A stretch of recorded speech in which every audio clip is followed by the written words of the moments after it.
This is Autoline Daily, the show dedicated to enthusiasts of the global automotive industry. Talking about Tesla's valuation always sparks a debate, and even the analysts can't seem to agree. The EV maker is by far and away the highest valued automaker at about $680 per share. But one analyst at Roth Capital predicts that will drop to only $150 a share. He says Tesla has more competition, sales are slowing down in China, and it will lose revenue as money from selling EV credits goes away. But other analysts say hogwash. Piper Sandler predicts the stock will nearly double to $1,200 a share. And if Tesla is able to come out with fully self-driving cars, ARK Investment says shares will hit $3,000 by 2025. Tesla will report its second quarter sales any day now, so we're going to learn which analyst is on the right track. Who's handling the chip shortage the best and who's doing the worst? LMC Automotive says that in North America, Ford was hit the hardest, losing over 350,000 units of production in the first half of the year. GM lost about 250,000 units, and Stellantis lost about 200,000. But Toyota and Tesla have barely lost any production at all. In fact, they're both running around 90% of plant capacity. The rule of thumb in the industry is that 80% of capacity utilization is the break-even point for a plant. Anything over that is pure profit. Porsche wants the whole company to be CO2 neutral by 2030, so it's telling its suppliers they better commit to using certified green energy for making components or else. It says any supplier that doesn't agree to using renewable energy will not get any new long-term contracts. Right now, suppliers account for about 20% of all of Porsche's greenhouse gas emissions.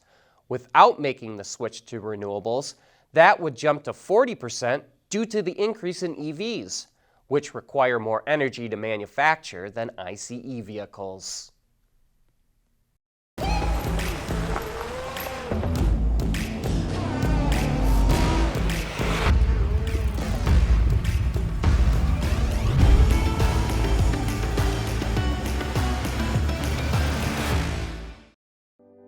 The age of silicones began at Wacker more than 70 years ago.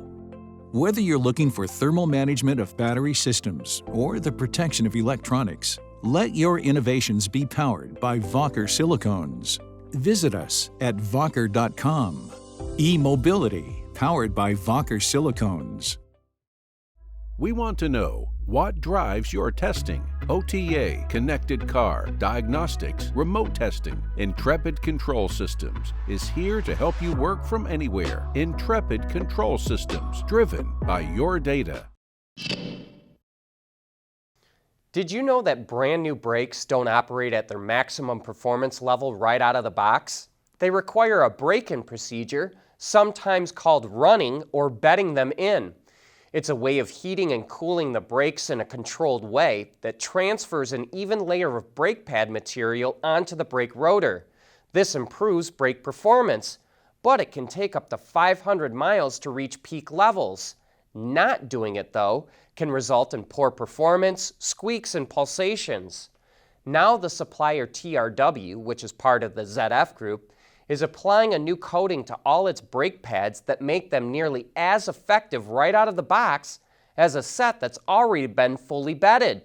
Stopping distances of vehicles with newly installed brake pads with the Cotec coating are cut by up to 7 meters or nearly 23 feet compared to other premium brake pads that don't have the coating. And we've got more info from ZF. The auto industry is investing a fortune to develop ADAS, or Advanced Driver Assistance Systems.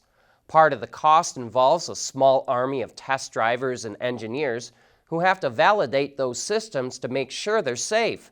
So ZF is working with the Israeli startup company Cognata to capture sensor data and analyze it with artificial intelligence to slash the time and cost to validate ADAS by 20%. It uses both real-world and simulated testing data, and they call it ADAS.ai, and it can be used to validate systems from ZF or any other supplier. OEMs want ADAS development to be like crash testing. They want to validate it digitally before they build the first prototype. Nissan is suing Italian supplier Fiam Energy Technology, accusing it of supplying 900,000 faulty starter batteries. The automaker says it received a number of warranty claims from Qashqai and Juke owners in Europe because they weren't getting proper power. Nissan is seeking $145 million in damages. Fiam says it provided batteries based on Nissan's specification and blames the company's battery management system for the issue. Nissan says when it switched to starter batteries made by Johnson Controls, its warranty claims dropped from 43% to about 5%. But Fiam says that's because Nissan optimized its system for Johnson Controls batteries.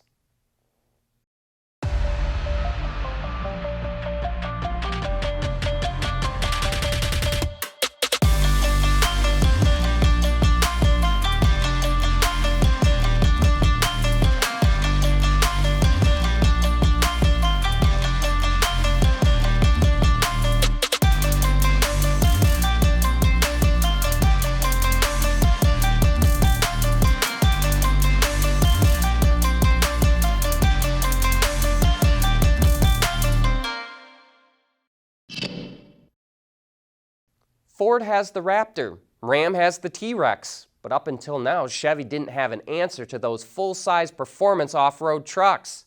That changes as it announced it will come out with a ZR2 version of the Silverado. It only has the short little teaser video to show, but as you know, the Colorado ZR2 features those cool spool valve shocks supplied by Canadian company Multimatic. We're guessing the Silverado gets a similar setup. Chevy says we'll learn more this fall. Elon Musk said any car company that relies on Lidar is doomed, but Volvo is going to put a Lidar unit on the roof of every XC90 when the next generation comes out. Luminar will supply the Lidar, which can see up to 300 meters in front of a car and provide centimeter accuracy with objects that are near the vehicle.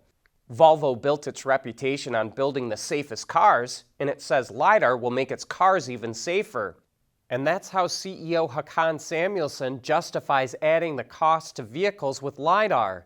He says if the technology is available and ready, and it can make its cars safer, then it can't afford not having Lidar on Volvos. So far, Volvo only officially announced it will put Lidar on the XC90, but Samuelsson left little doubt it's eventually going on every model as standard equipment. He says if cars with Lidar are in fact safer, it will have it on their new generation of cars. And the cost of Lidar is coming down fast. Those of you that caught the Autoline After Hours we did with Mircea Gradu from Velodyne will remember he said they can now put 4 Lidar units on a car for less than $400. Speaking of Autoline After Hours, we're going to take a deep dive into the new Ford Maverick pickup this afternoon. If Ford plays its cards right, that truck has the opportunity to become a cult classic. We have Trevor Scott, the marketing manager, and Chris Mazur, the chief program engineer, coming on the show, and we're already getting questions from viewers about things they'd like to learn about the truck.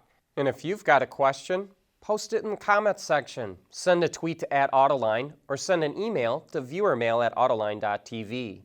Then join John and Gary as they go live at 3 p.m. Eastern Time. But that's a wrap for today. Thanks for watching.